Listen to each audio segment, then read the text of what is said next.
నమస్తే welcome to defence round up. భారతదేశం ప్రపంచంలో రక్షణ విభాగానికి సంబంధించిన వార్తల్ని విశ్లేషణాత్మకంగా మీ ముందరికి తెచ్చే కార్యక్రమమే ఈ డిఫెన్స్ రౌండప్. ఇవాల్టి డిఫెన్స్ రౌండప్లో ఇటీవల ఏరో ఇండియా 2025లో జరిగిన ఒక డెవలప్మెంట్స్ గురించి చర్చించడానికి ఒక ఎంఓయూస్ ఎలాంటివి జరిగాయి, దానివల్ల మన రక్షణ రంగంలో ఎలాంటి డెవలప్మెంట్స్ అవి దానికి దారితీస్తున్నాయి, ఇలాంటి ఆసక్తికరమైన అంశాలతోని 32వ డిఫెన్స్ రౌండప్ ఎపిసోడ్ సిద్ధంగా ఉంది. వీటి గురించి చర్చించడానికి మనతో జాయిన్ అవుతున్నారు అంతర్జాతీయ వ్యవహారాల నిపుణులు మరియు డిఫెన్స్ ఎక్స్పర్ట్ మామిడి గిరిధర్ గారు. సార్ నమస్తే. నమస్తే హర్ష. నమస్తే సార్.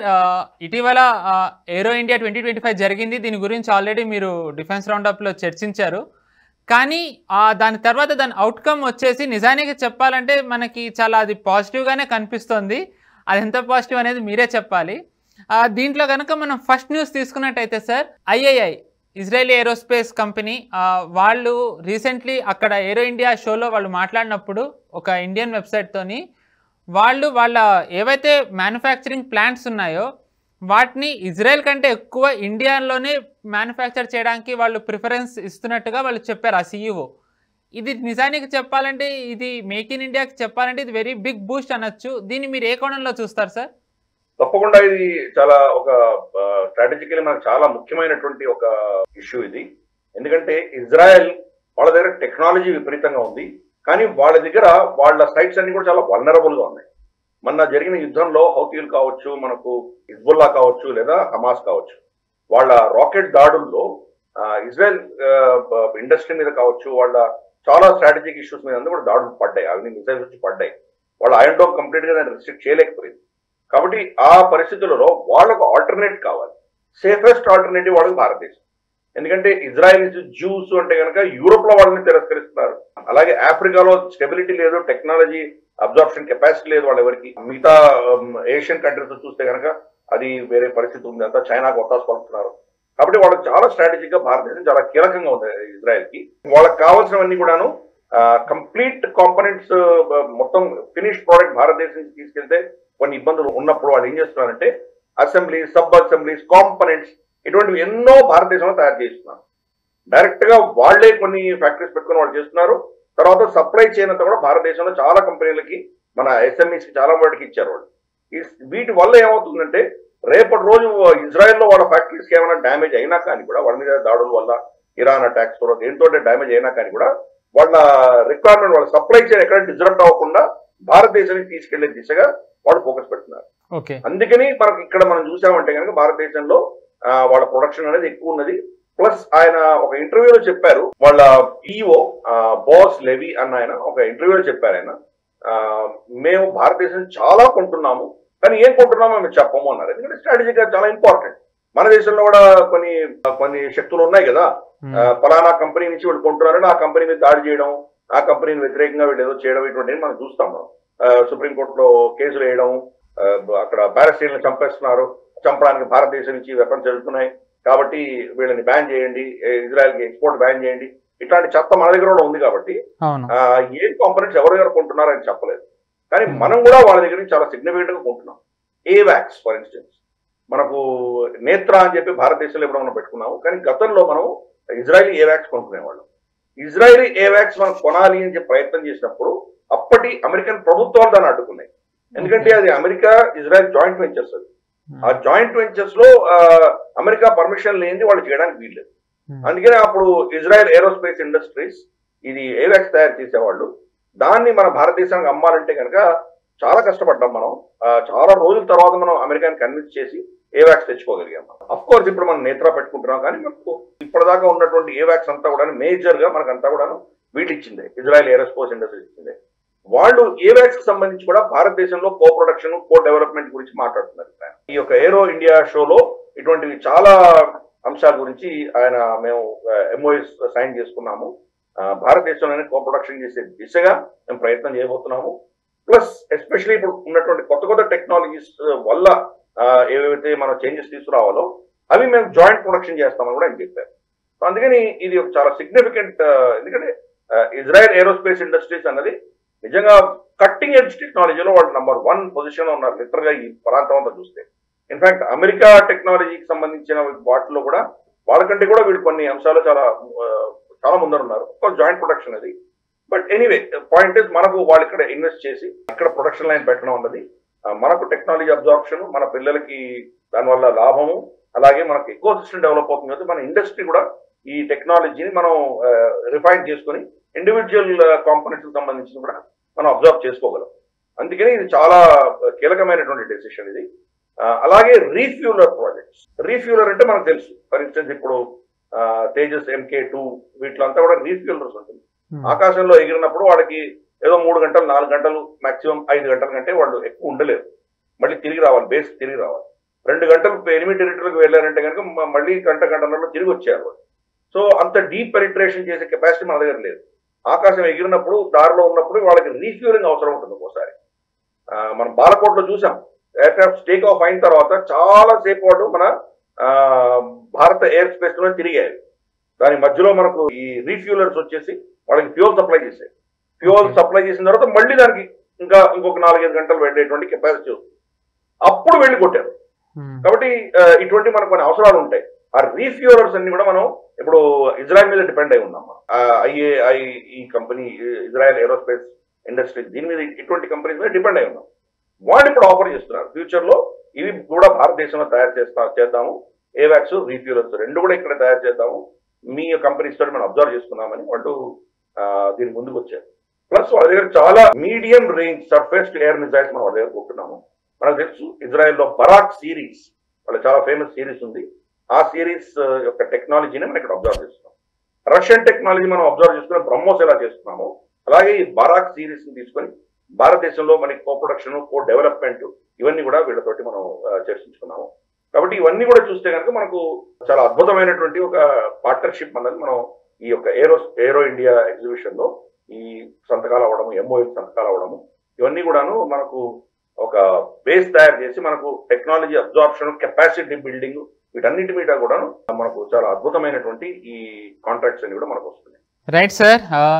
ఇజ్రాయెల్ నుంచి మనకి నిజానికి మేక్ ఇన్ ఇండియాకి ఇజ్రాయెల్ ఎలాగా నిజానికి చెప్పాలంటే వాళ్ళు దీన్ని యూటిలైజ్ చేసుకుంటున్నారో మీరు చెప్పారు సార్. అలాగే ఒక వెస్టర్న్ కంపెనీ కూడా రీసెంట్లీ ఒక అగ్రిమెంట్ చేసుకుంది సార్ మన ఇండియన్ PSUతోని, BDLతో, ఇజెక్షన్ సీట్స్. ఇన్ఫ్యాక్ట్ చెప్పాలంటే మీరు లాస్ట్ టైం స్టూడియోలో చేస్తున్నప్పుడు మీరు దీని గురించి మాట్లాడారు. మీరు అప్పుడు మనం మళ్ళీ మాట్లాడుకుందాం అనుకున్నాము. బట్ చెప్పాలంటే ఇప్పుడు వాళ్ళే అఫీషియల్ అనౌన్స్ చేశారు దట్ ఏంటంటే మేము ఇండియాలో ప్లాంట్ పెడుతున్నాము ఇజెక్షన్ సీట్లదని. అండ్ చెప్పాలంటే ఇది నిజానికి మనకి దీని అంటే మామూలుగా మనం ఫైటర్ జెట్స్ అనగానే మిసైల్స్, టెక్నాలజీ, రేడార్స్ ఇవే చూస్తాం, కానీ ఇజెక్షన్ సీట్స్ మీదకి ఎవరి దృష్టి వెళ్ళదు సార్. చాలా ఆ టైంలో వీళ్ళు ఈ MOU గురించి వీళ్ళు మాట్లాడారు. దీని ప్రాముఖ్యత ఏంటి, ఇది మనం ఏ కోణంలో చూస్తే మంచిది సార్? మనకు air craft, fighter air crafts లో ఎస్పెషల్లీ ఎజెక్షన్ సీట్స్ అనేది చాలా కీలకం. ఎందుకంటే రెస్పాన్స్ టైం చాలా తక్కువ ఉంటుంది. అన్లైక్ సివిలియన్ ఎయిర్ క్రాఫ్ట్స్ కూడా ఆఫ్ కోర్స్ క్రాష్ అయితే కనుక మొత్తం చనిపోతారు. కానీ దీని హిట్ రేట్ కానీ వీళ్ళ దాని ఫెయిల్యూర్ రేట్స్ కానీ చాలా తొందరగా ఉంటాయి. హై స్పీడ్ లో వెళ్తుంటాయి, హై వెలాసిటీలో వెళ్తుంటాయి. వాళ్ళ మానూవరింగ్ కూడా చాలా టఫ్ గా ఉంటుంది. వీటిలో ఎక్కడ చిన్న తేడా వచ్చినా కానీ ఇమ్మీడియట్ గా ప్లేన్ క్రాష్ అయిపోయినప్పుడు మోస్ట్ ఇంపార్టెంట్ ఫీచర్ ఏంటంటే ఎజెక్షన్ సీట్. ఆ ఎజెక్షన్ సీట్ బటన్ ప్రెస్ చేయగానే ఎయిర్ క్రాఫ్ట్ నుంచి ఎవరైతే పైలట్ కూర్చున్నారో ఆ పైలట్ ఎజెక్ట్ అయిపోతాడు. దాని నుంచి పైకి వచ్చేసిన తర్వాత ఆ ఫోర్స్ కింద రాకెట్ లాంటిది ఒక ఇది ఉంటుంది అనమాట. ఫోర్స్ దాని కింద ఒక ఏమంటారంటే మన ఒక కంబస్షన్ చేంబర్ ఉంటుంది, అది ఫైర్ అవుతుంది. ఫైర్ అవ్వగానే ఆ సీట్ ఎజెక్ట్ అయి పైకి వెళ్ళిపోతుంది కింద ఫోర్స్ తోటి. పైకి కొంత డిస్టెన్స్ వెళ్ళిన తర్వాత పారాచూట్ డిప్లాయ్ అవుతుంది. పారాచూట్ డిప్లాయ్ సేఫ్ గా మెల్లిగా అతను ల్యాండ్ అవుతాడు.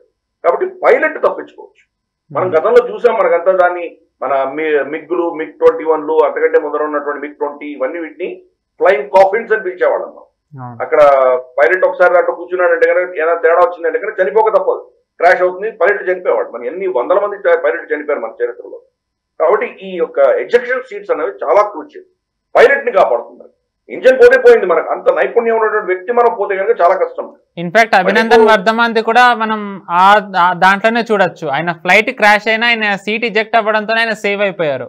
Correct, perfect. అది ఇన్ఫాక్ట్ F-16 పైలట్ కూడా అలాగే చేశాడు, కానీ అన్ఫార్చునేట్ వాళ్ళు కొట్టి చంపేశారు అతన్ని.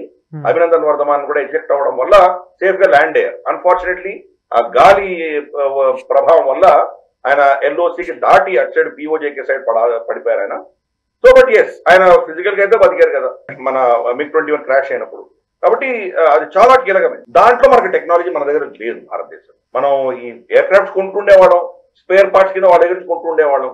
కాబట్టి మన దగ్గర ఎకో సిస్టమ్ తయారవ్వలేదు.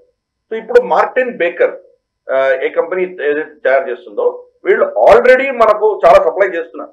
ఫర్ ఇన్స్టెన్స్ ఇప్పుడు మనకు LCA MK1 ఫస్ట్ సిరీస్ ఏదైతే ఉందో మనకు తేజస్వి, దానికి ఆల్రెడీ 51 సీట్లు ఇచ్చేసారు వాళ్ళు ఆల్రెడీ. సెకండ్ వర్షన్ మనది MK1A నెక్స్ట్ వర్షన్, దానికి ఆల్రెడీ 108 సీట్లు మనం ఆర్డర్ ఇచ్చాము. 83 ఎయిర్ క్రాఫ్ట్స్ కి, అంటే 83 ఎయిర్ క్రాఫ్ట్స్ కి 108 ఆర్డర్ ఇచ్చాము. అంటే 83 మనం కొనుక్కోం కదా, కొన్ని స్పేర్ లో పెట్టుకుంటాము, కొన్ని టెస్ట్ చేయడానికి. For instance okay air craft లో పెట్టారు, నిజంగా ట్రైనింగ్ చేసేటప్పుడు ఇది ఎజెక్ట్ అవుతుందో లేదో కూడా చెక్ చేయాలి కదా మనం. అది చేసినప్పుడు ఏదైనా డ్యామేజ్ అవ్వచ్చు, సో ఇంకోటి రీప్లేస్మెంట్ కావాలి. అందుకని ఒక బఫర్ పెట్టుకున్నాము. 108 ఎజెక్షన్ సీట్స్ అడిగితే దాంట్లో రమారమి 40% మనకు ఆల్రెడీ ఇచ్చేశారు. 2028 లోపు మొత్తం ఇచ్చేస్తామన్నారు. ప్లస్ మన ఫ్యూచర్ ప్రాజెక్ట్స్ కూడా, మనకు ఆంకా కావచ్చు, advanced multi combat aircraft ఏదైతే మనం రాబోతుందో, తర్వాత ఫ్యూచర్ జనరేషన్ మనకి ఏవైతే రాబోతున్నాయో దాంట్లో పెట్టడానికి కూడా డిఫరెంట్ వర్షన్స్ ఆఫ్ ఈ యొక్క ఎజెక్టబుల్ సీట్స్ వస్తున్నాయి. ఎందుకంటే మనకు ఆంకా ఇవన్నీ వచ్చేసరికి కాక్పిట్ సైజ్ డిఫరెంట్ గా ఉండబోతుంది. కొన్నిట్లో ట్విన్ సీటర్స్ రావాలి, అదే సీట్ వెనకాల పెట్టడానికి వీల్లేదు, అక్కడ ఉన్నటువంటి స్పేస్ డిఫరెంట్ గా ఉంటుంది.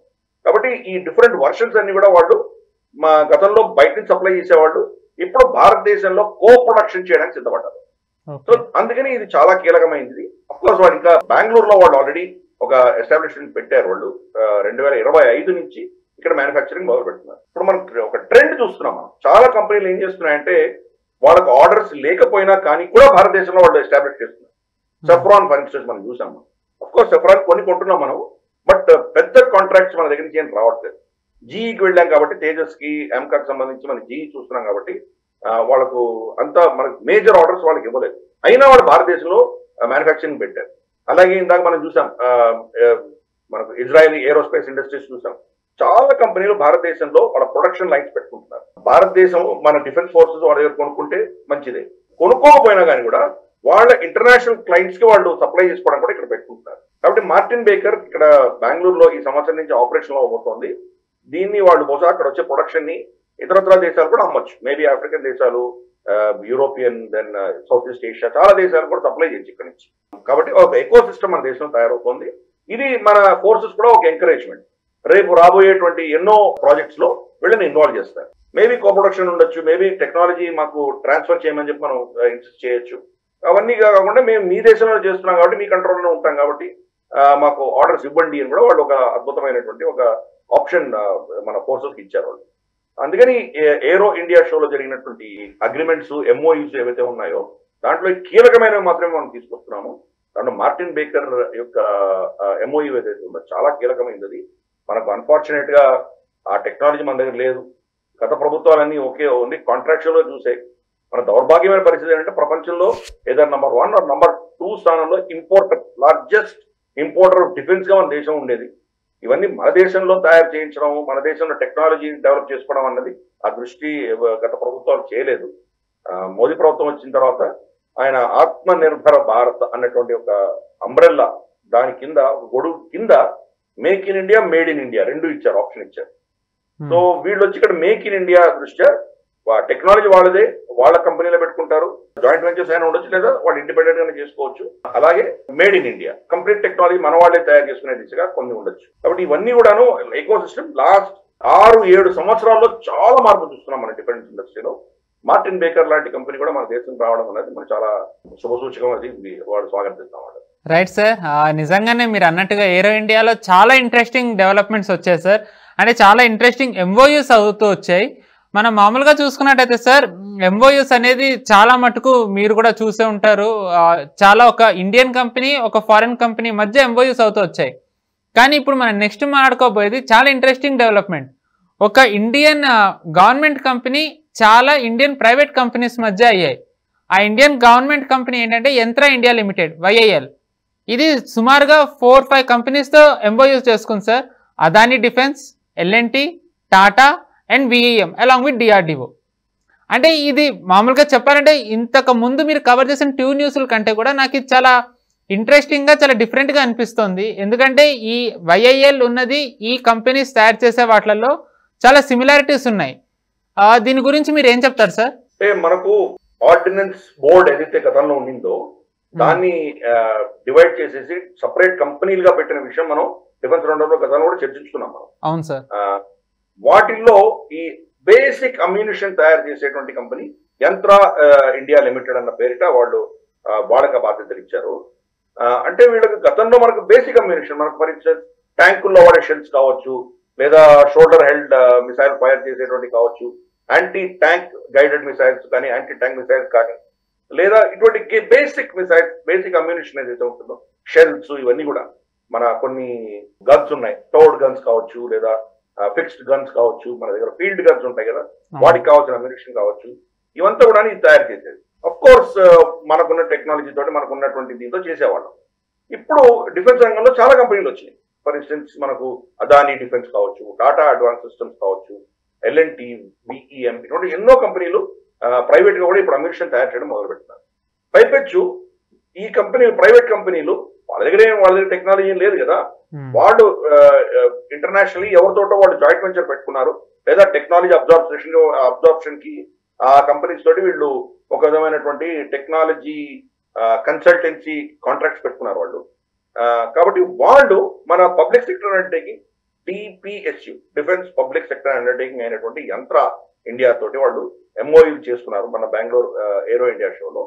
దీనివల్ల ఏమవుతుందంటే బోత్ వేస్ మనకు టెక్నాలజీ ట్రాన్స్ఫర్ అవుతుంది.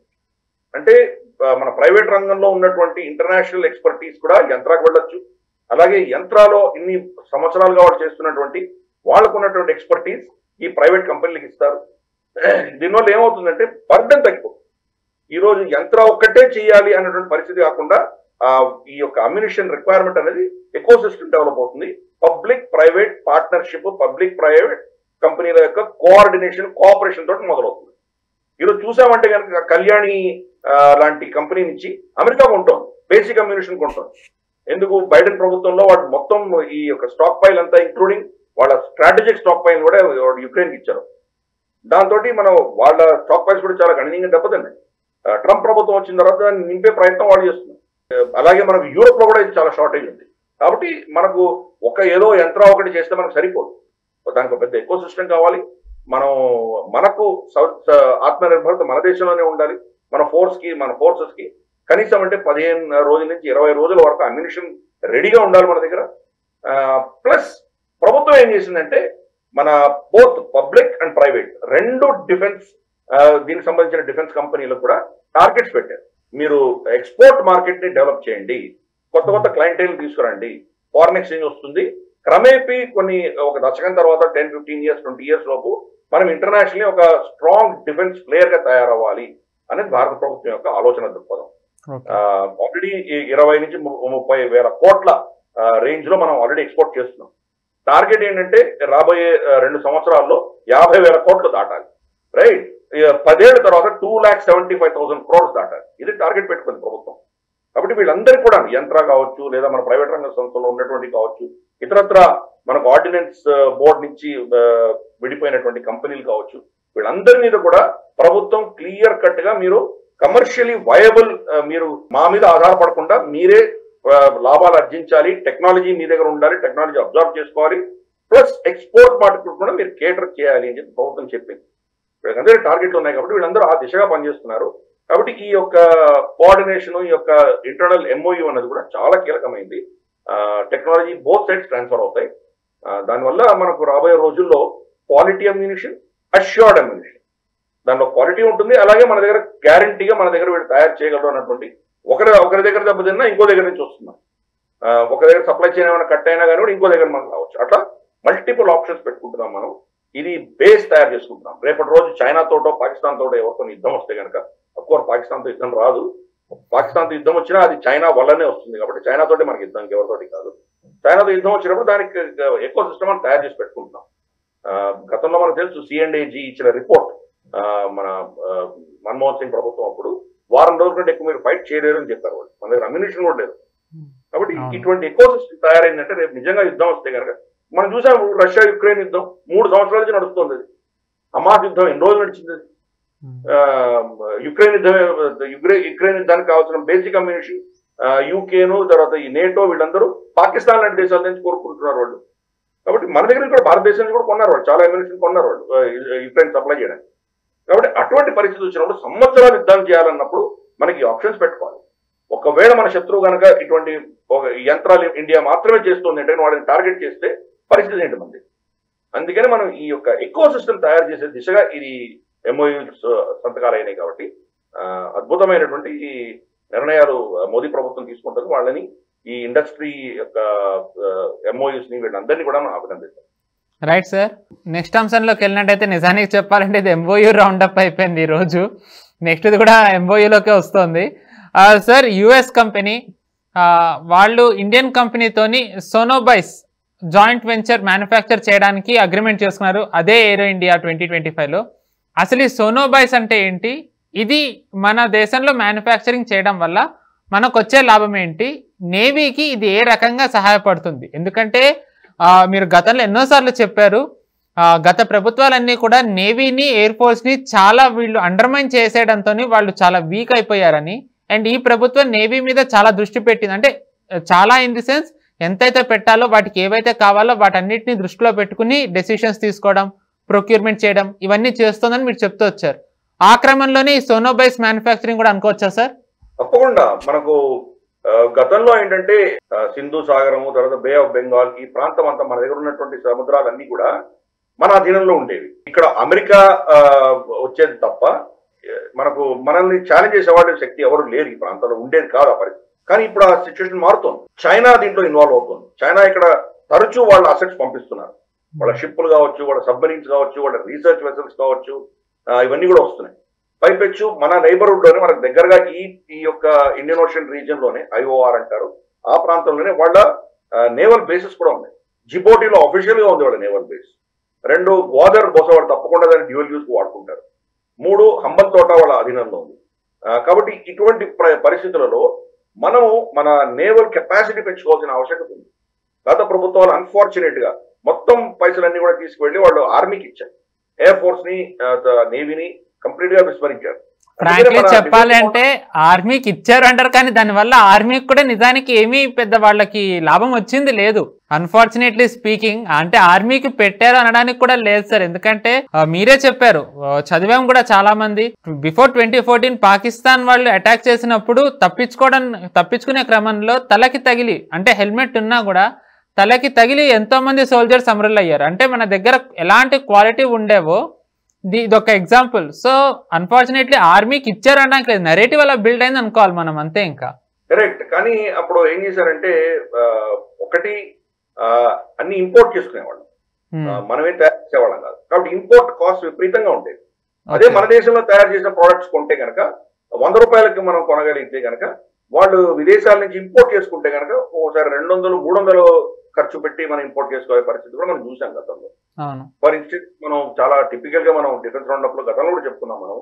మనోహర్ పారికర్ గారు డిఫెన్స్ మినిస్టర్ గా ఉన్నప్పుడు ఆయన కొన్ని డిఫెన్స్ కి సంబంధించిన ప్రొక్యూర్మెంట్ గురించి ఆయన చాలా మీటింగ్స్ కండక్ట్ చేస్తే ఏం తేలిందంటే, భారతదేశంలో తయారైనటువంటి స్నో షూస్, మంచులో సైనికులు వాడేటువంటి షూస్ మనం ఇంపోర్ట్ చేసుకుంటున్నాం. బెల్జియం నుంచో లేదా నెదర్లాండ్స్ ఎక్కడి నుంచో ఇంపోర్ట్ చేసుకుంటున్నాం. అది ఎక్కడ మ్యానుఫ్యాక్చర్ అవుతుందంటే భారతదేశంలో. వాళ్ళు మన దగ్గర ఇంపోర్ట్ చేసుకుని మనకే ఎక్స్పోర్ట్ చేస్తారు. సో అందుకని ఆర్మీలో ఏంటంటే మన దేశంలో నాసిరకంగా ఉంటాయి, మనం బయట నుంచి తెచ్చుకోవాలనేటువంటి ఆలోచన వాళ్ళకు ఉంది. కాబట్టి దాని దృష్ట్యా అన్ని ఇంపోర్ట్ చేసుకునేవాడు. రేబాన్ గ్లాసెస్ ఇచ్చేవాడు వాళ్ళు. ఇవన్నీ కూడా ఏంటంటే మనకు భారతదేశంలో తయారు చేసుకోగలిగినటువంటివి కూడా ఇంపోర్ట్ చేసుకునేవాడు. అప్పటి ప్రభుత్వం దీన్ని నెగటివ్ లిస్ట్ లో పెట్టడము, క్రమేపీ ఇంపోర్ట్ ని బ్యాన్ చేయడము, ఫోర్స్ఫుల్ గా మన దేశంలో ఉన్నవే కొనుక్కోవాలని చెప్పి ఫోర్సెస్ చెప్పడం వల్ల మనం ఉన్న బడ్జెట్ ని సరిగా వినియోగించగలుగుతున్నాం. అదే ఖర్చుకి ఇంకా ఎక్కువ వస్తువులు మనం కొనుక్కోగలుగుతున్నాం. ఈ యొక్క చేంజ్ తీసుకొచ్చింది మోదీ ప్రభుత్వం. సో దాని దృష్ట్యానే మనం చూస్తే కనుక గతంలో ఒక ఫోర్స్ కి ఎక్కువ ప్రాముఖ్యత ఇవ్వడము, దానివల్ల మనకు గణనీయంగా ఫారెక్స్ లాస్ కావచ్చు, మనకు రావాల్సినంత రాకపోవడం, ఇవన్నీ జరిగాయి గతంలో.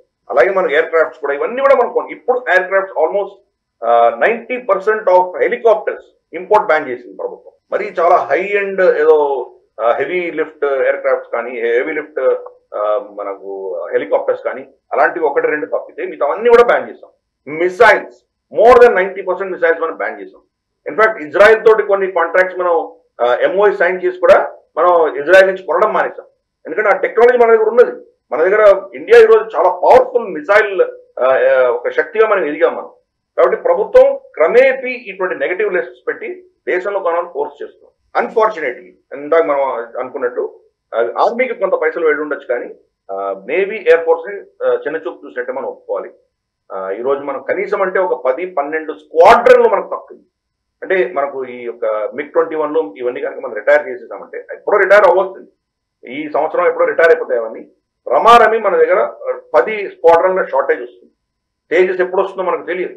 కాబట్టి ఈ పరిస్థితుల్లో అలాగే నేవీ కూడా, నేవీ మనం ప్రభుత్వం గతంలో 200 ఫ్లీట్ స్ట్రాంగ్ మనం ఉంటాము అని చెప్పారు. అంటే 200 షిప్లు మనకు ఉంటాయి అని ప్రభుత్వం అనౌన్స్ చేసింది.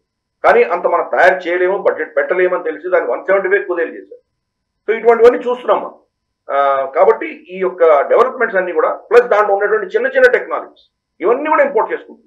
ఈ రోజు మనం మాట్లాడుతుంది అల్ట్రా మార్టిన్ అని చెప్పేసి ఒక కంపెనీ మన బీడీఎల్ తోటి కొలాబరేట్ చేసి సోనో బాయ్స్ అన్నటువంటివి వాళ్ళు జాయింట్ ప్రొడక్షన్ చేద్దామని ఒప్పందం చేసుకున్నారు. దీని ఏమంటారంటే initiative on critical and emerging technologies అంటే critical and emerging technology ICET అని పేరుతోటి May 20, 2022లో భారతదేశము USA ఇద్దరు కొలాబరేట్ చేసుకుంటాము అని నిర్ణయించిన దాని ఆధారంగా ఇదంతా జరుగుతుంది. ఇన్ఫాక్ట్ ఇది బైడెన్ ప్రభుత్వంలో ఈ ఒప్పందాలు జరిగినాయి.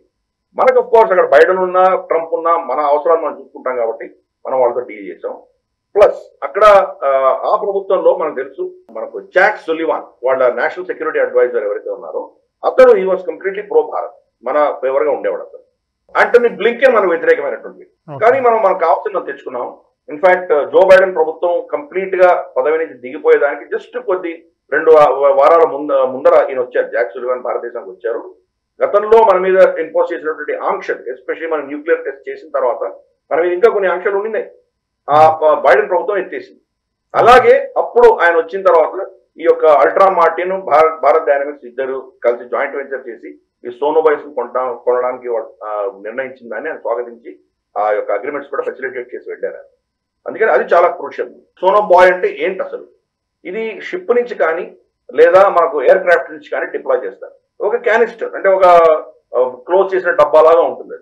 అది వచ్చి నీళ్ళని టచ్ చేసిన తర్వాత డిప్లాయ్ అవుతుంది. దాంట్లో ఒక యాంటెనా వస్తుంది, దానికి వింగ్స్ ఉంటుంది, దాన్ని మనం మానిటర్ చేసి దాన్ని ముందుకు వెనక్కి తీసుకువెళ్ళచ్చు. మనుషులు ఉండరు, అఫ్ కోర్స్ అది ఇండిపెండెంట్ ఎక్విప్మెంట్. అది నీళ్ల పైన దాని యాంటెనా ఉంటుంది, నీళ్ల లోపల కానీ నీటిలో కొద్దిగా కింది కానీ ఉంటుంది. అది వెళ్ళి సబ్మరైన్స్ అని డిటెక్ట్ చేస్తుంది.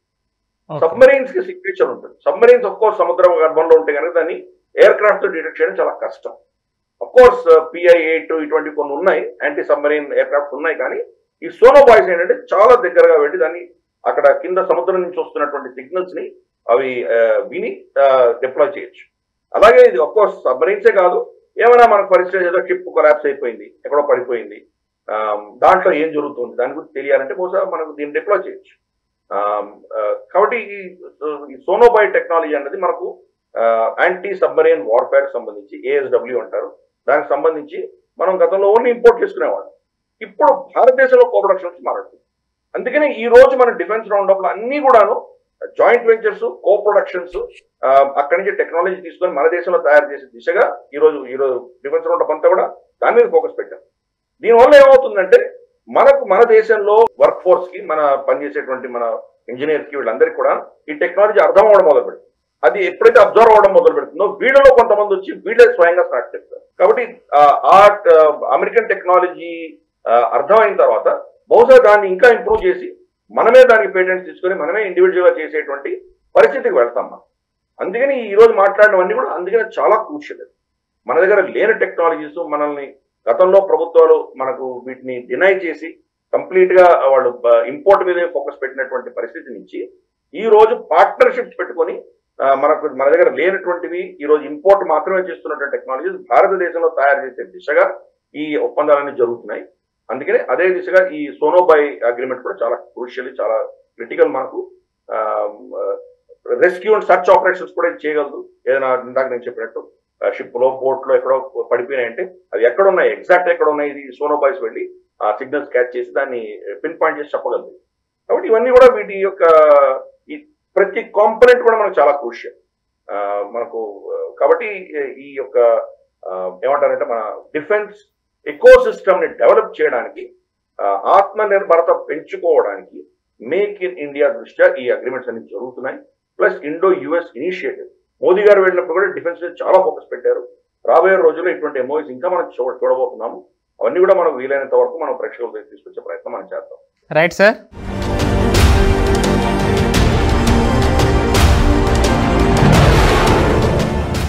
డిఫెన్స్ రౌండప్లో ప్రతి వారం బ్రేవ్ హార్ట్ అనే సెగ్మెంట్లో దేశం కోసం ఎంతో వీరోచితంగా పోరాడిన ఒక బ్రేవ్ హార్ట్ గురించి గిరిధర్ గారు చెప్తూ ఉంటారు. మోస్ట్లీ చెప్పాలి అంటే గిరిధర్ గారు ఎక్కువ ఇండియన్ ఆర్మీ సోల్జర్స్ గురించి చెప్పారు.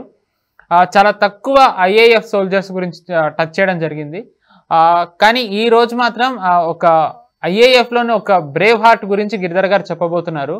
ఆయనే squadron leader అజ్జమాడ Bopanna Devayya.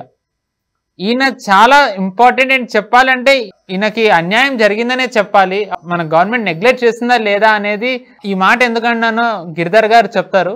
Sir, నేను ఇలా అనడం కరెక్టేనా సార్? ఈయనని మన గవర్నమెంట్ నెగ్లెక్ట్ చేసింది అని చెప్పాలంటే, ఎందుకంటే ఈయన గురించి స్టేటస్ 20 years పైన పట్టింది ఈయన ఎక్కడున్నారో తెలుసుకోవడానికి. చెప్పాలంటే దేశం కోసం పోరాడినందుకు చెప్పాలంటే మనం ఇలా థ్యాంక్స్ చెప్పడం అనేది చాలా బాధాకరం. దీని గురించి మీరు ఏం చెప్తారు సార్? ఈయన గురించి అసలు మన గవర్నమెంట్ ఈయన ట్రీట్ చేసిన తీరు కరెక్టే అంటారా? ఏ ప్రభుత్వం అయినా కంప్లీట్ గా దాని గురించి ఎటువంటి యాక్షన్ తీసుకోదు, ఏమి తీసుకోలేదు అని మనం ఎప్పుడు చెప్పలేము. కానీ చేయవలసినంత కార్యక్రమం జరగలేదు, వాళ్ళు పెట్టవలసినంత ప్రెషర్ పెట్టలేదు. ఎస్పెషలీ మనం అప్పట్లో చూసామంటే 47-48 యుద్ధం కావచ్చు, 62-65, ఎస్పెషలీ 62 కంటే కూడా ఎక్కువ 65 యుద్ధం కావచ్చు, ఈవెన్ 72-1 యుద్ధం కూడా కావచ్చు. వీటిల్లో మిస్సింగ్ ఇన్ యాక్షన్ అంటాం, MIA అంటారు. వాళ్ళు కనిపించట్లేదు, వాళ్ళు బతుకున్నారా చనిపోయారా మనకు తెలియదు. ఇన్ఫాక్ట్ ఈవెన్ 71 యుద్ధంలో కూడా చాలా మంది ప్రిజనర్స్ ఆఫ్ వార్ గా పాకిస్తాన్ వాళ్ళని అరెస్ట్ చేసి వాళ్ళని జైల్లో పెట్టింది అని మనకు తెలుసు. షిమ్లా అగ్రిమెంట్ లో వాళ్ళని విడుదల చేయమని చెప్పి ఒత్తిడి తీసుకురాలేదు అని చెప్పి అప్పటి ఇందిరాగాంధీ ప్రభుత్వం మీద పెద్ద ఆరోపణ ఉండేది. మన సైనికుల్ని విస్మరించింది ప్రభుత్వం. వాళ్ళ 93,000 మంది మన అధీనంలో ఉన్న వాళ్ళని మనం వాళ్ళకి ఎటువంటి కండిషన్స్ పెట్టకుండా కంప్లీట్ గా వాళ్ళని సురక్షితంగా గౌరవప్రదంగా వాళ్ళని రిటర్న్ చేశాము. కానీ మన సైనికులు పాకిస్తాన్ కబ్జాలో ఉన్నటువంటి వాళ్ళని మనం విడిపించుకోలేకపోయినాము అనేది ఒక ప్రశ్న. అలాగే కార్గిల్ యుద్ధంలో కూడా చూసామంటే కనుక మనకు అజయ్ అహూజా లాంటి వాళ్ళని ఇతరత్ర మన వీళ్ళని ఎట్లా టార్చర్ చేశారు, ఎలా చంపారు. అది జరిగిన తర్వాత కూడా ఎందుకు మనం పాకిస్తాన్ని క్రిమినల్ కోర్టుకి ఎందుకు లాగలేదు, వీళ్ళని జెనీవా కన్వెన్షన్ ని ఉల్లంఘించినందుకు హ్యూమన్ రైట్స్ కమిషన్స్ లో ఇటువంటి వాటిని ఎందుకు తీసుకెళ్లలేదు, చాలా ప్రశ్నలు ఉంది. మనం దాని గురించి కూడా డిఫెన్స్ రౌండ్ లో చర్చించాము.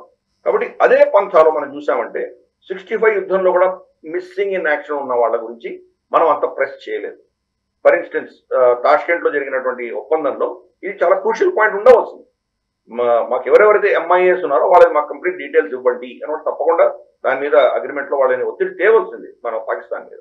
అన్ఫార్చునేట్లీ అజ్జమడ బొప్పయ్య దేవయ్య గారు, ఈయన స్క్వాడ్రన్ లీడర్, ఆయన ఎయిర్ ఫోర్స్ లో ఆయన యాక్చువల్గా ట్రైనింగ్ డివిజన్ లో ఉండేవారు. ఆయన యుద్ధం వచ్చినప్పుడు మరి వెళ్ళక తప్పదు కాబట్టి ఆయన అక్కడ వెళ్ళారు. అప్పటి పాత ఫైటర్స్ మన దగ్గర 47 తర్వాత మెల్లిమెల్లి మొదలు పెట్టాం, కానీ అప్పటికి ఎప్పుడో ఇంకా చాలా పాత టెక్నాలజీ ఉన్నటువంటి మిస్టర్ ఫైటర్ బాంబర్స్ ఇటువంటివి ఆయన వాడేవారు. దాన్ని టైగర్ స్క్వాడ్రన్ పిలిచేవారు. వాళ్ళ దగ్గర పాకిస్తాన్ దగ్గర చూస్తే కనుక చాలా అప్పటికి అంటే ఆ సమయానికి చాలా అడ్వాన్స్డ్ ఎయిర్ క్రాఫ్ట్స్ ఉండేవి, స్టార్ ఫైటర్ అని. ఇన్ఫాక్ట్ మనం 65 యుద్ధంలో మనం చూస్తే కనుక మోరర్లెస్ కొన్ని ఎయిర్ వార్ఫేర్ లో పాకిస్తానే మనకంటే పై చేయి ఉన్నదని మనం ఒప్పుకోవాలి. ఇన్ఫాక్ట్ కచ్ ప్రాంతంలో కావచ్చు, మనకు రాజస్థాన్ ప్రాంతంలో కావచ్చు, వాళ్ళు చేసిన బొంబార్డ్మెంట్ కి మనం తిరిగి జవాబు చెప్పలేకపోయాం. మనకు ఉన్నటువంటి పాత టెక్నాలజీని మనం చాలా ప్రయత్నం చేశాం, కానీ అఫ్ కోర్స్ గ్రౌండ్ ఫోర్సెస్ లో మనం వాళ్ళని తిప్పుకొట్టగలిగాము. ఎయిర్ ఫోర్స్ లో మాత్రం మనకు చాలా నష్టం వచ్చాయి. మన దగ్గర అసెట్స్ కూడా లేవు మన దగ్గర. వాళ్ళు అఫ్ కోర్స్ తాష్కెంట్ లో సంతకం పెట్టినప్పటికీ వాళ్ళకి 2 రోజుల కంటే ఎక్కువ అమ్యునిషన్ లేదు వాళ్ళ దగ్గర. మన దగ్గర బహుశా ఇంకో 3 రోజులు ఎక్స్ట్రా మనం యుద్ధం చేసి ఉండొచ్చు. ఆ పరిస్థితిలో సంతకాలు జరిగినాయి అక్కడ. అప్పుడు ఇన్సిస్ట్ చేయవలసింది మిస్సింగ్ ఇన్ యాక్షన్ పర్సన్స్ ని మాకు హ్యాండ్ ఓవర్ చేయండి అని. అన్ఫార్చునేట్లీ దేవయ్య గారు ఏమయ్యారో అసలు తెలియదు. అన్ఫార్చునేట్ గా ఇది ఎవరో బ్రిటిష్ రైటర్ జాన్ ఫ్రిక్కర్ అన్నటువంటి అతను పాకిస్తాన్ ఎయిర్ ఫోర్స్ గురించి చరిత్ర రాస్తూ అక్కడ ఇన్వెస్టిగేట్ చేస్తే వాళ్ళకి ఏం తెలిసిందంటే ఈయన చనిపోయారు. ఆయన మీద అటాక్ జరిగినప్పుడు, అటాక్ కూడాను పాకిస్తాన్ సంబంధించినటువంటి స్టార్ ఫైటర్ అటాక్ ఒకటి వాళ్ళ సర్గోదా ఎయిర్పోర్ట్ నుంచి టేక్ ఆఫ్ అయ్యి ఈయన మీద దాడి చేశారు. ఫ్లైట్ లెఫ్టినెంట్ అమ్జద్ హుస్సేన్ అన్నటువంటి ఆయన దీన్ని షూట్ చేశారు అని చెప్పేసి మనకు ఆ డీటెయిల్స్ అనేవి తెలిసాయి.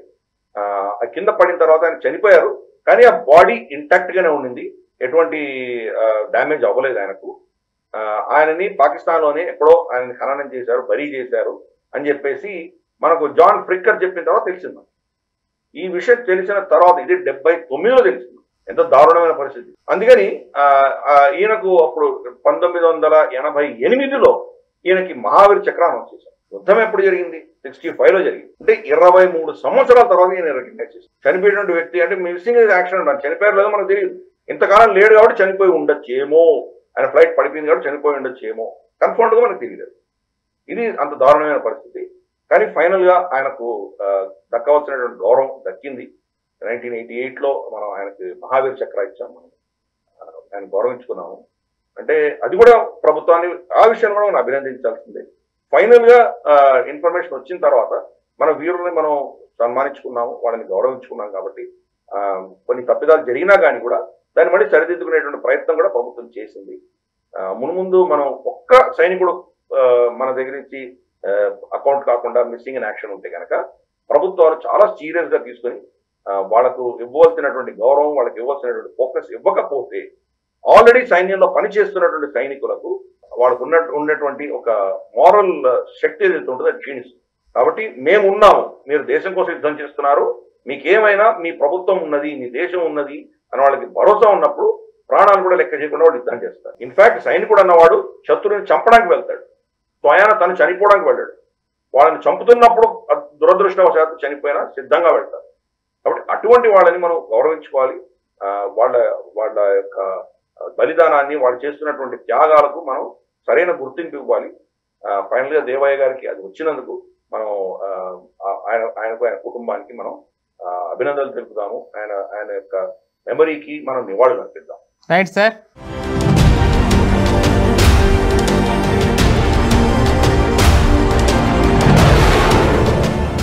ప్రతివారం డిఫెన్స్ రౌండప్లోని వెపన్ అనే ఒక సెగ్మెంట్లో గిరిధర్ గారు రకరకాల వెపన్స్ గురించి చెప్తూ వస్తారు, లేకపోతే ఒక షీల్డ్ టెక్నాలజీ వీటి గురించి చెప్తూ వస్తారు.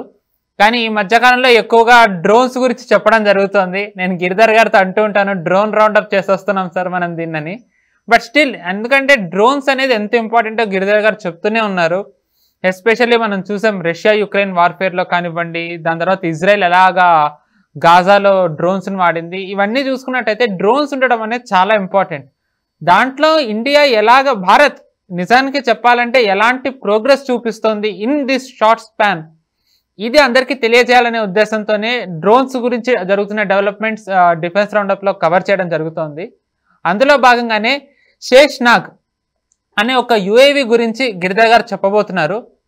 ఇదేంటి, ఏ కంపెనీ తయారు చేసింది, ఇది ఎలాంటి రకమైన డ్రోను ఆయన మాటలోనే తెలుసుకుందాం.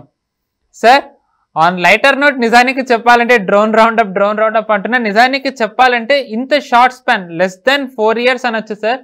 నిజానికి ఎన్ని డిఫెన్స్ కంపెనీస్ అంటే డ్రోన్స్ తయారు చేసే కంపెనీస్ ఎన్ని వచ్చాయి, ఆల్మోస్ట్ రకరకాల డ్రోన్స్, స్వామ్ డ్రోన్స్ అవ్వనివ్వండి, కామికాజీ డ్రోన్స్ అవ్వనివ్వండి, లేకపోతే సర్వేలెన్స్ డ్రోన్స్ అవ్వనివ్వండి, కార్గో డ్రోన్స్ అవ్వనివ్వండి, ఆల్మోస్ట్ ఎన్ని రకాల డ్రోన్స్ అయితే ఉన్నాయో ఆల్మోస్ట్ అన్ని రకాల డ్రోన్స్ అవి మనం తయారు చేసే స్థాయికి వచ్చామంటే నిజంగా చెప్పాలంటే ఇది వెరీ అప్రిషియేటివ్ మూవ్. నిజానికి కంపెనీస్ నుంచి వాళ్ళు ఇలా రావడం అనేది మనం నిజానికి అప్రిషియేట్ చేసే విషయమే సార్. మీరేమంటారు దీని గురించి? తప్పకుండా చాలా అద్భుతమైన విషయం ఇది. కానీ అన్ఫార్చునేట్ గా మనం ఏంటంటే, మనం ఒక నిద్రపోతున్నటువంటి శక్తి, మనకు ఒక విధమైనటువంటి ఊపు వచ్చి మనల్ని ఎవరైనా షేక్ చేస్తే సడన్ గా లేస్తాం. మనం 2020 గల్వాన్ ఘటన జరిగిన తర్వాత, కొల్నల్ సంతోష్ బాబు గారి బలిదానం తర్వాత, నేను ఇన్ఫాక్ట్ గతంలో గ్లోబల్ రౌండప్ లో కావచ్చు, డిఫెన్స్ రౌండప్ లో కావచ్చు, ఎప్పుడు చెప్తుంటాను, before colonel Santosh Babu and after colonel Santosh Babu. Colonel Santosh Babu గారి బలిదానం తర్వాత ఎన్నో మార్పులు వచ్చినాయి ఈ దేశంలో. చైనా మీద భయం అనేది పోయింది మనకి. అంతవరకు చైనా అంటే భయపడేవాళ్ళం. చైనా అన్న భయం మనం పోగొట్టాం. మనం చైనాలో చైనీస్ PLAలో భారత సైన్యాన్ని గురించి ఒక విధమైనటువంటి భయం వాళ్ళలో సృష్టించాం మనం. దానికి కారణం ఆయన బలిదానం. అలాగే ఈ యుఏఈ టెక్నాలజీలో అన్మాన్డ్ ఏరియల్ వెహికల్స్, డ్రోన్స్ అంటాము, చాలా పేర్లు పెడతాం. వీటి యొక్క టెక్నాలజీ మనకు అప్పుడు ఏమీ లేవు. ఈ ఘటన జరిగిన తర్వాత అసలు వాడు ఎందుకు వెళ్ళారు అక్కడికి? వాళ్ళు వెళ్ళింది అక్కడ రెండు దేశాలు చేసుకున్నటువంటి ఒప్పందం ప్రకారం నిజంగా పిఎల్ఏ అక్కడి నుంచి వైదొలిగిందా లేదా చెక్ చేయడానికి వెళ్ళారు. చెక్ చేసినప్పుడు వాడు వెన్నుపోటు పొడిచి దాడి చేశారు. ఇప్పుడు వ్యక్తులు వెళ్లకుండా డ్రోన్స్ వెళ్ళి చెక్ చేయొచ్చు. ఇందాక నువ్వు అన్నావు కదా, సర్వేలెన్స్, రికగ్నైసెన్స్ ఇవన్నీ చేయడానికి. ఇప్పుడు డ్రోన్ టెక్నాలజీ వచ్చి డ్రోన్స్ వెళ్ళి చెక్ చేస్తే మనకు అర్థమవుతుంది వాడు ఉన్నారు లేదా మనకు తెలిసిపోతుంది. దాని తర్వాత మనం ఏ యాక్షన్ తీసుకోవాలో తీసుకోవచ్చు. వెళ్ళలేదంటే కానీ కోసం మనం దాన్ని కౌంటర్ ఏం చేయాలో చేస్తాం. కాబట్టి అక్కడి నుంచి తీసుకొని మన నగోర్నో కరాబాక్ యుద్ధంలో మనం అజర్బైజాన్, అర్మేనియా దెబ్బతినిందో మనం చూసాము. ప్లస్ ఈ డ్రోన్ టెక్నాలజీ టర్కీ కావచ్చు, లేదా మనకు ఈ సూసైడ్ డ్రోన్స్ ఏవైతే ఉన్నాయో, కామికాజీ డ్రోన్స్, అవి ఇరాన్ సప్లై చేస్తున్నవి కావచ్చు. ఇవన్నీ చూస్తున్నాం ప్రపంచంలో ఎలా తయారవుతుంది. స్వామ్ డ్రోన్స్ గురించి మాట్లాడుతున్నారు. స్వామ్ అంటే కనుక కొన్ని వేల డ్రోన్స్ ఒకటేసారి వస్తాయి. ఒకటి 5 కిలోలు 10 కిలోలు బాంబులు తీసుకొని వెళ్తాయి. మీరు ఎన్నెన్ని షూట్ చేస్తారు. అది ఒక ఏమంటారు, లోకస్ట్ అంటాం కదా మనం. మనకు చెదలు పడతాయి కదా మనకు పంటల మీద వచ్చి కొన్ని లక్షల ఇవన్నీ లోకస్ట్ వచ్చి మనం తింటాయి కదా, అలా వీటిని పంపిస్తారు డ్రోన్స్. వాటిని ఎన్నింటి ధ్వంసం చేయగలరు? 60%, 70% ధ్వంసం చేసినా 30-40% మీ మీద వచ్చి బాంబులు వేసిపోతారు. కాబట్టి అటువంటి టెక్నాలజీస్ అన్ని కూడా ఇప్పుడు ఎమర్జ్ అవుతున్నాయి. భారతదేశం లేట్గా మేల్కొంది, కానీ ఇప్పుడు మనం కూడా తయారు చేయడం మొదలు పెట్టాము. ఇన్ఫాక్ట్ ఈవెన్ టర్కీ దగ్గర కూడా మనం కొన్నాం గతంలో. మనం అఫ్కోర్స్ జనరల్ డైనమిక్స్, అమెరికాలో మనం కొన్ని రీపర్ డ్రోన్స్ లాంటివి కొంటున్నాము, కొన్ని మనము ఇజ్రాయెల్ నుంచి కొన్నాము, చాలా ప్రాంతాల నుంచి మనం కొన్నాం. కానీ మన దేశంలోనే ఎకో సిస్టమ్ డెవలప్. ఆ సమయంలోనే మనం సివిలియన్ పర్పసెస్ అంటే మనకు ఏదో ల్యాండ్ సర్వే కావచ్చు, లేదా మనకు పొలాల్లో ఏదైనా కనుక పెస్టిసైడ్స్ వేయడానికో లేకపోతే యూరియా లాంటివి వేయడానికో వాడుకునేవాళ్ళు, చిన్న వాటికి వాడుకునేవాళ్ళు.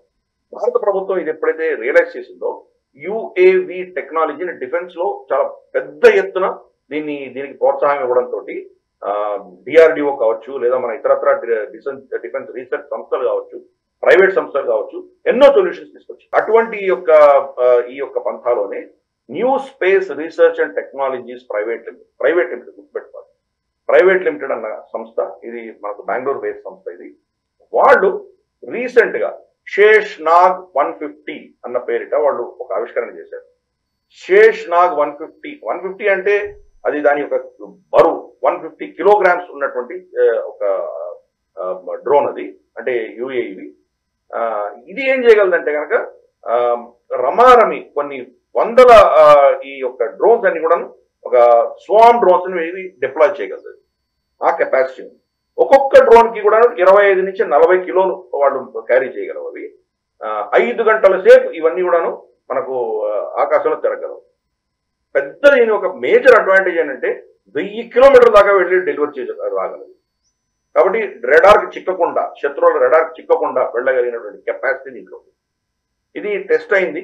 కొంత 5 మీటర్ రేంజ్ లో వెళ్ళి కొట్టింది. కానీ 5 మీటర్ అన్నది ప్రస్తుతానికి అది చాలా పెద్ద అచీవ్మెంటే. కానీ 5 మీటర్ రేంజ్ అంటే కనుక కొన్ని మనకు అటాక్ నుంచి తప్పించుకునేటువంటి ప్రమాదం ఉంది. కాబట్టి దానిని వీళ్ళు ఇంకా ఫైన్ ట్యూన్ చేస్తున్నారు. కానీ ఫస్ట్ టెస్ట్ జరిగింది. ఇది అసలు అద్భుతమైన రిజల్ట్స్ వచ్చినాయి. మనకు విపరీతమైనటువంటి ఒక ధైర్యాన్ని ఇస్తోంది. ఇది మన శత్రువుని 1000 కిలోమీటర్లు అంటే కానీ మనం లిటరల్ గా మనం అక్కడెక్కడో చెంగుడు దాకా వెళ్ళి కొట్టి రావచ్చు.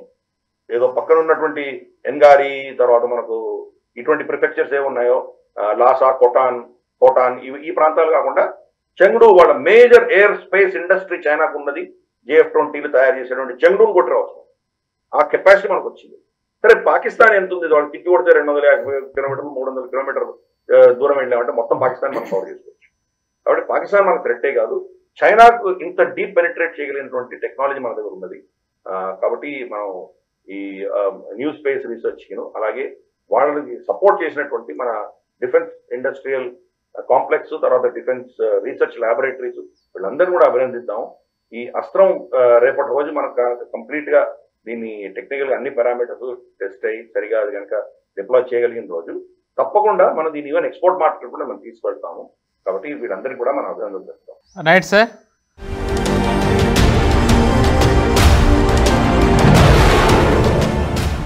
మామూలుగా డిఫెన్స్ రౌండప్లో కంపెనీ అనే ఒక సెగ్మెంట్లో మన ఇండియన్ కంపెనీస్ మన డిఫెన్స్ ఎస్టాబ్లిష్మెంట్కి అంటే మన ఆర్మ్డ్ ఫోర్సెస్కి ఎలాంటి ఎక్విప్మెంట్ ప్రొవైడ్ చేస్తున్నారు, అది ఏదన్నా అవ్వనివ్వండి, ఒక వెపన్ అవ్వనివ్వండి, ఒక చిన్న పార్టికల్ అవ్వనివ్వండి, ఏదన్నా ఎలాగ మన కంపెనీస్ మేక్ ఇన్ ఇండియా అనే ఒక ఇనిషియేటివ్ని ముందరికి తీసుకెళ్తున్నాయో గిరిధర్ గారు చెప్తూ వచ్చారు.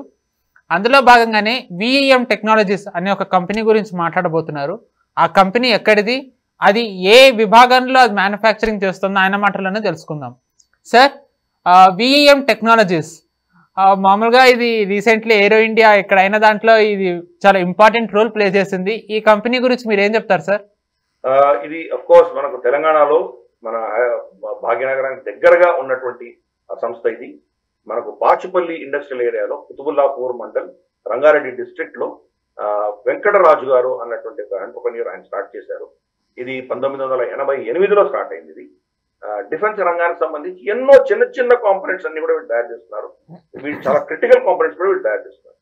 ఇందాక మనం విఈఎం గురించి మనం యంత్ర ఇండియా లిమిటెడ్ వాళ్ళు చేసినటువంటి ఎంఓఎస్ ఒప్పందాల గురించి మనం చర్చించుకున్నాం. కానీ దాంట్లో విఈఎం గురించి కొంచెం డీటెయిల్గా వెళ్దాం. వీళ్ళు ఏం చేస్తున్నారు, వీళ్ళ ప్రోడక్ట్ రేంజ్ చూసామంటే చాలా అద్భుతమైనటువంటి ప్రోడక్ట్ రేంజ్. కనెక్టర్స్ అనేది ఇంపోర్ట్ చేసుకునే దరిద్రం మనకు ఉండేది. కనెక్టర్స్ కావచ్చు, టైమర్స్ కావచ్చు, రీలేస్ కావచ్చు, మైక్రో స్విచ్చెస్ అసలు చేయి కూడా తగలినటువంటి చిన్న చిన్న మైక్రో స్విచ్చెస్ కూడా మనకు అవసరాలు ఉంటాయి కొన్ని దగ్గర, ఆటోమేటిక్ గా రిమోట్ తో హ్యాండిల్ చేయగలిగినటువంటి actuation systems, consumer electronic modules, right, brushless DC AC motors, brushless, అది చాలా అడ్వాన్స్ టెక్నాలజీ. అది తర్వాత digital analogue control electronics, magnetic and seismic sensors, ఇవన్నీ కూడా చాలా క్రూషియల్. మనకి షిప్ వెళ్తోంది, ఇంకేదో మన ట్యాంక్ వెళ్తోంది, ఇవన్నీ కూడా సెన్సర్స్. ప్రతి అసెట్ కూడా సెన్సర్స్ కావాలి. అవేర్నెస్, సిచ్యువేషనల్ అవేర్నెస్ అంటారు వాటికి. ఇవన్నీ కూడా చాలా కీలకమైనటువంటి అవన్నీ కూడా వీళ్ళు సప్లై చేస్తున్నారు.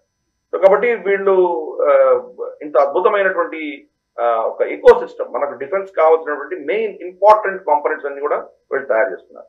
ప్లస్ మిసైల్ రంగంలో వీళ్ళు చాలా మనం చూస్తే కనుక యాంటీ ట్యాంక్ గైడెడ్ మిసైల్స్ కావచ్చు, లేదా ఇటువంటి ఫోకస్డ్ అమ్యునిషన్ వీళ్ళు తయారు చేస్తారు. ముఖ్యంగా లేజర్ గైడెడ్ బాంబ్స్ సార్ చెప్పాలంటే, లేజర్ గైడెడ్ బాంబ్స్ లాంటివి చాలా ఫోకస్డ్ అమ్యునిషన్ కూడా తయారు చేస్తారు. రీసెంట్ గా వాళ్ళు ఏం చేశారంటే మన ఏవియేషన్ ఇండస్ట్రీ, మన ఏదైతే మనకు తేజస్, మనకు తర్వాత మనకు ఆమ్కా లాంటివి వస్తున్నాయో వాటికి బాడీ తయారు చేసే దిశగా కూడా వెళ్తున్నారు. దాని ఫ్రంట్ కోన్ పార్ట్ కావచ్చు, టెయిల్ ఎండ్ పార్ట్స్ కావచ్చు, చాలా చాలా టెక్నాలజీతో కూడినటువంటిది. ఇంజనీరింగ్ ప్రెసిషన్ ఉండాలి. దాంట్లో చిన్న మిల్లీమీటర్ తేడా వచ్చినా కానీ కూడా ఏవియేషన్ మనకు గాలికి పెడుతున్నటువంటి కటింగ్ ఎడ్జ్ గాల్లో దాన్ని అంత స్పీడ్ గా వెళ్తున్నప్పుడు తేడా ఉందంటే కనుక అది పర్ఫార్మెన్స్ దారుణంగా ఉంటుంది. అది అంత పర్ఫెక్ట్ గా ఉండాలి. మెటలర్జీ అంత అద్భుతంగా ఉండాలి. దాని engineering, designs, manufacturing, quality control, ఇవన్నీ చాలా క్రూషియల్. అవి వీళ్ళు చేస్తున్నారు. రీసెంట్ గా ఏం చేశారంటే వాళ్ళు మనకు ఆమ్కా ప్రాజెక్ట్ సంబంధించి అంటే ఆమ్కా అంటే మళ్ళీ చెప్దాం, అది మనకు advanced multi combat aircraft. So వాటికి సంబంధించినటువంటి మన గైడెడ్ మిసైల్స్ కావచ్చు, దానికి సంబంధించినటువంటి ఇవన్నీ కూడా తయారు చేశారు. ఒక ఏమంటారంటే ప్రోటోటైప్, అంటే ఇంకా అది దానికి ఇంజన్ లేదు, దానికి ఇంకా దాన్ని ఎగిరేటువంటి పరిస్థితి లేదు, కానీ దాని బాడీని ప్రోటోటైప్ తయారు చేసి మనకు